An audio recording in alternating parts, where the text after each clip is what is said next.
가깝고도 멀게 느껴지는 법, 주목할 만한 법안들을 소개합니다. 김덕수의 법안 프리즘. 자, 우리 지역 국회의원들이 어떤 법안을 발의했는지 알아보는 시간.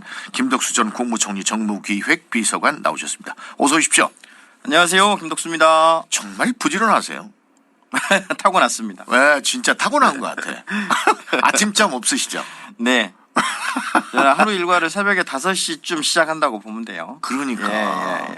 저는 제가 아침 방송을 하기 때문에 굉장히 일찍 일어난다고 생각을 했는데 더 열심히 사신 분들이 너무 많으세요.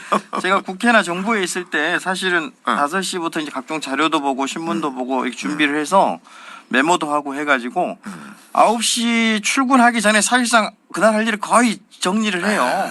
그래서 이제 직원들이 아니 우리 보좌관님 언제 일하세요 이런 말을 하는데 다 그러고 살았습니다. 제가 습관이 돼버렸어요 어느새. 우리 비서관님에 대해서 한번 인상에 대해서 한마디로 정해드린 적이 있어요. 촌놈이다. 그렇죠. 저 촌놈이다, 시골놈이다라는 표현에 대해서 매우 동의합니다. 근데 그거는 이제 절대 비하의 이야기가 아니에요. 그럼요. 그만큼 정직하고 성실하고 새벽을 열어가는 사람, 그런 이미지인데 어떻게 이번 주 어떻게 보내셨어요? 보름달만큼 띄우시는 것 같아요. 엊그제 정월 대보름이었습니다. 아, 그래요? 보름날 어머니가 이제 찰밥을 하셨더라고. 우리는 찰밥이라고 그러잖아요. 그러면서 그런 말씀을 하세요. 옛날에는 보름 세고 사흘간 그 찰밥을 해갖고 누구나 와서 먹을 수 있도록 했다. 뭐 정월 대보름에 찰밥을 사흘씩 했다 이런 말을 듣고는 뭐 좀 봤어요. 그랬더니 우리 엊그제 이제 지나고 오늘이 사흘째입니다. 정월 대보름이. 예전에는 진짜 설보다 더 큰 명절이었다는 거예요. 설보다 컸다고요? 네. 그래서 설날부터 음력 1월 1일이죠. 그러니까 우리가 농경사회였으니까 기본적으로. 그래서 저 정월 보름까지 15일간을 사실상 축제를 했다는 거예요. 뭐 이것저것 하면서. 그리고 요 시기에는 그러니까 정초에 15일 동안은 빚독촉도 하지 않는다. 빚독촉도 누구한테. 그리고 세배를 할 수 있는 마지노선이다 이런 표현도 있어요. 그러니까 이 보름님이 갖는 의미가 크다는 거죠. 그렇군요. 우리 저 통상 잘 아시지만 보름날 전날 밤에 잠을 자면 뭐 눈썹이 샌다. 휘어진다고. 그래서 밤새 그 돌아다니고. 그러니까 15일까지 보름까지를 그렇죠. 설로 보는 거네요. 그렇죠. 설 기간으로. 정월 대보름이 더 크다는 거죠. 설로 보는 게 아니라 정초고 이 정월 보름이 정점이에요. 정점이다. 그러니까 그때가. 농경사회인데 이때까지 농사 준비 기간 이제 새해가 와서 농사 준비 기간이다 이렇게 보면 되는 거죠. 그런데 아무튼 뭐 오곡밥도 해먹고 달집 태우기도 하고 지불놀이도 하고 노는데 이 정월 대보름에 우울하게 보내는 두 분이 계세요. 누구가? 두 분. 한 분은 멍멍 개. 왜? 그리고 또 한 분은 김치인데요. 개는 먹이를 주면 여름에 개에게 파리가 많이 꼬이고 마른다. 이래서 하루를 굶긴다는 거예요. 어머. 그래서 나온 속담이 개 보름 새듯 한다. 그게 그 얘기예요? 그렇답니다. 그거를 몰랐는데. 그리고 우리가 이제 김치가 우리의 아주 뭐 뗄 수 없는 식품인데 그렇죠. 보름날 김치를 먹으면 몸이 간지러워지는 피부병이 생기고 백김치는 머리가 하얗게 새고 동치미는 논에 이끼가 끼어서 농사를 망친다. 이래서 보름날은 어떤 종류든지 김치를 안 먹었다고 그래요.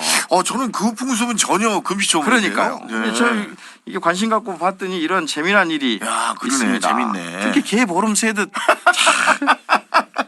전 들어본 적은 있지만 그렇게 유리한 말인지는 몰랐어요. 그렇답니다. 한 가지 더 말씀을 드리면 이제는 뭐 기억하시는 분들도 없는데 하드레라고 있습니다. 하드레. 그것도 모르겠어요. 이게 음력 2월 초 하루입니다. 그러니까 이제 정월 설날이 시작이 되면 아까 말씀드린 농사를 준비를 하는 건데 이 2월 1일이 되면 이제 본격적으로 농사를 시작하는 날이에요. 그렇죠. 2월 1일부터 이제 농사를 하는 거예요. 봄이 됐으니까. 그래서 이 음력 2월 1일 하드레에는 칡과 콩으로 칡은 기운을 북돋운다. 그리고 콩은 병충해를 물리친다. 이런 의미에서 칡을 먹고 콩을 볶아 먹고 하는 이런 풍습이 있었다는 거예요. 하드레랍니다. 하드레 순 우리말이겠네요. 네네네. 야, 이거 아주 재미난 걸 배웠어요. 네네. 개 보름 새듯 또 하드레. 자, 이제 오늘 또 법안 소개해 주셔야죠. 네, 첫 번째 법안은 해남안도 진도 박지원 의원이 대표 발의한 지방자치법 개정안인데요. 지금 현재도 지방의회 회의를 공개는 해요. 근데 이제 중계 방송을 해라. 공식적으로. 그리고 수어나 폐쇄 자막 등을 제공해서 장애인들도 그 충분히 그 회의를 그 접근성을 좀 높이자 이런 취지입니다. 네. 현재 법에는 회의는 공개한다 이렇게만 돼 있으니까 어떤 형태로 공개를 하는가가 없는 건데 중계 방송을 하도록 하자 이런 거고 또 장애인에게 정당한 편의를 제공해야 한다 이렇게만 돼 있어요. 그 편의 구체적인 내용이 없으니까 그래서 그 수어나 폐쇄 자막 등을 제공하자 이런 건데요. 그 폐쇄 자막이 이런 겁니다. 폐쇄 자막이라는 게 이제 보통 우리는 문자로 서비스되는 걸 자막이라 그러는데 거기에 음향이나 배경, 소음 또 누가 무슨 말을 한다 이런 정보. 그러니까 예를 들어서 스산한 음악, 박수 치는 소리, 총성, 뭐 여자 일 이런 식으로 자막을 입히는 거죠. 야, 이게 전문가가 필요하겠는데요. 그래서 그 영상을 더욱 좀 깊이 좀 폭넓게 이해할 수 있도록 폐쇄 자막을 제공하자 이런 겁니다. 근데 아까 정말 너무 중요한 말씀을 해주신 것 같아요. 장애인을 위한 편의를 마련하겠다. 굉장히 공허한 이야기거든요. 그렇죠. 그 어떻게가 항상 중요한데 그렇죠. 어떻게가 빠진 얘기는 누구나 할 수 있는 거라서. 그렇습니다. 이건 진짜 장애인 권리 보장을 위해서 필요해 버리는데 어떻게 보세요, 이거는? 아니 말씀하신 대로 장애인의 권리 보장 그리고 회의 정보의 투명한 공개 이런 측면에서 보면은 저 타당하다고 보여집니다. 네. 그리고 오히려 이게 좀 늦었다고 볼 수도 있어요. 그렇죠. 이런 거는 진작부터 잘 이루어졌어야 하는 부분. 자, 두 번째 법안으로 갈까요? 목포 김원희 의원이 대표 발의한 중소기업 협동조합법 개정안인데요.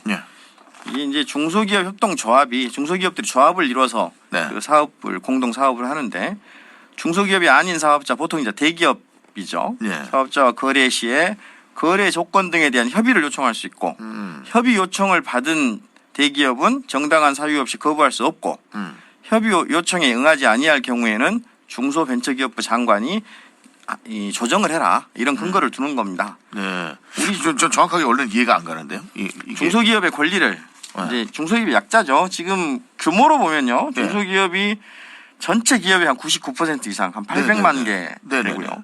그 중소기업에 종사하는 직원이 한 2천여만 명 됩니다. 그러니까 국민의 절반이 이 중소기업에 근무하는데 그리고 아까 말씀드린 협동조합이 한 900여 개 구성의 활동 그 공동 구매나 연구 개발을 함께 하고 있는데 작년에 이 김원희 의원하고 중소기업 중앙회가 실태 조사를 했는데 최근 3년간 대기업과 거래한 중소제조업체 500곳 중 102곳 그러니까 20.4%가 불공정 행위를 겪었다.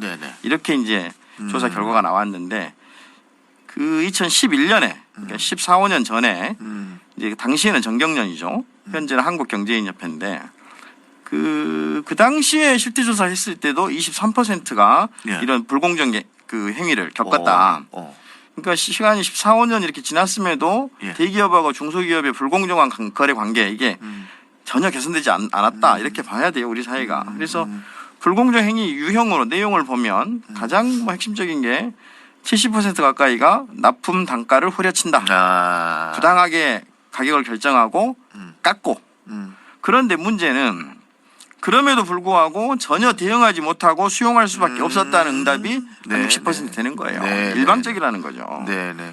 이런 부분에 대해서 감시하고 중재하고 조절할 수 있는 그런 기능을 강화하겠다는 그렇습니다. 건가요? 오늘 뉴스에 보면 이제 트럼프 관세로 인해서 중소기업도 그 직격탄을 받을 것이다. 안 받을 수가 없죠. 그렇죠. 그런데 중소기업은 대기업과 달리 전략마저도 세울 수 없다라는 거예요. 역량이 안 되니까. 이런 저는 이제 우리 국가 경제가 건강하게 발전하려고 하면 대기업, 중소기업 간의 이런 불공정 행위 같은 게 근절이 돼야 돼요. 동일한 선상에서 함께 경쟁을 하고 함께 그 성장하는 방안들을 함께 모색해야 돼요. 그게 답이라고 봅니다. 그래서 그런 측면에서 보면 이 법안은 하루속히 좀 처리가 돼서 중소기업들의 권리를 최소한이라도 좀 보장해 줘야 된다. 그렇게 생각을 합니다. 특히 이제 말씀하신 것처럼 이 시기에 이 엄혹한 시기에는 더욱더 고려돼야 될 법안인 것 같습니다. 그렇습니다. 자, 마지막으로 소개해 줄 법안 어떤 겁니까? 북구갑 정준호 의원이 대표 발의한 정보통신망 이용 촉진 및 정보 보호에 관한 법률 개정안인데요. 이게 요즘 뉴스 많이 들으셨을 겁니다. 특히 지난 연말에 여객기 참사. 그래서 이제 뭐 참사로 사망하거나 또 실종 신고를 받은 그 통신망 이용자가 유족이 요청하는 경우에 그 통신사업자가 운영하는 정보통신망에 보관된 연락처, 문자, 음성, 영상 등의 정보를 제공할 수 있도록 하자 이런 거예요. 아, 맞아요. 이게 저 본인 아니면 원래 정보 확인이 안 되잖아요. 개인정보 보호. 네. 굉장히 어려움이 좀 많다고 들었거든요. 그렇습니다. 이거 이제 이걸 디지털 유산이다 이렇게 표현을 합니다. 네. 그래서 유족들이 남긴 그 소위 휴대전화나 SNS에 올라 있는. 그런데 이게 좀 전에 말씀하신 대로 희생자가 남긴 뭐 카톡이나 SNS에 있는 사진이나 동영상 등을 가족들은 보고 싶죠. 당연하죠. 우리 뭐 가족이 그 했던 활동이고 하니까. 마지막 흔적이니까. 그렇죠. 그리고 그분의 전화번호 정보를 통해서 부고를 하고 해야 되는데 그걸 전혀 못 하는 거예요. 개인정보 보호라는 이유로. 우리 현재 이제 물론 사업자 입장도 이해를 합니다. 이 디지털 유산 그럼요. 이에 대해서 우리 뭐 어떻게 관리하고 승계 뭐 상속 등등에 대한 규정 자체가 현재 없거든요. 법제도가. 그리고 또 개인정보 보호 이것 때문에 공개할 수 없다. 이제 사업자들은 그런데 우리가 이게 그 아까 중소기업 또 장애인 말씀하실 때도 그런 건데 세상이 변하고 바뀐단 말이에요. 그러면 법제도 그에 따라가서 뭐 선제적으로 갈 수 없다 하더라도 최소한 부응해야 되는 필요가 지금 느껴졌을 그렇죠. 때는 따라가지 못하고 있어요. 그런데 외국 사례를 보면 미국은 통합 디지털 유산 접근 및 계승법 이 법을 만들었고 또 프랑스도 이 디지털 법을 만들었고 그래서 미국이고 프랑스 뭐 독일 등등등은 이게 디지털 유산도 상속 대상이다. 그래서 상속받은 자가 권리를 행사할 수 있다. 계정을 폐쇄할 수도 있고 뭐 그렇다는 거예요. 그래서 우리도 빨리 이제 정준호 의원은 정보통신망법을 개정해서 하자는 건데 저는 디지털 유산법을 별도로 좀 만들어서 해야 되지 않나 이런 생각이 좀 듭니다. 그러니까 우리가 요즘에는 그것도 늘고 있더라고요. 그 연명 치료를 이거를 거부할 수 있는 거를 생전에 우리 모두가 그거를 결정할 수 있잖아요. 그렇죠. 그렇듯이 비슷한 거라고 보거든요. 저는. 이것도 비슷한 겁니다. 그래서 다만 그 이용자가 생전에 또는 뭐 실종 선고 받기 전에 나는 누구에게도 공개할 수 없다라고 의사표시를 명확히 했을 경우에는 할 수 없지만 그런 일도 있을 수는 있으니까. 그렇지 않은 경우는 그 하자는 거예요. 그래서 아까 말씀을 드렸지만 유럽의 경우는 그 이런 거예요. 원칙 자체가 디지털 자산, 디지털 유산이 사용자, 이용자의 재산이지 온라인 서비스 제공자, 사업자의 소유가 아니다. 아, 그렇죠. 근데 이제 우리는 말씀드린 대로 현행 제도가 불비하기 때문에 무슨 개인정보 보호 뭐 이런 이유로 못 하고 있는 거죠.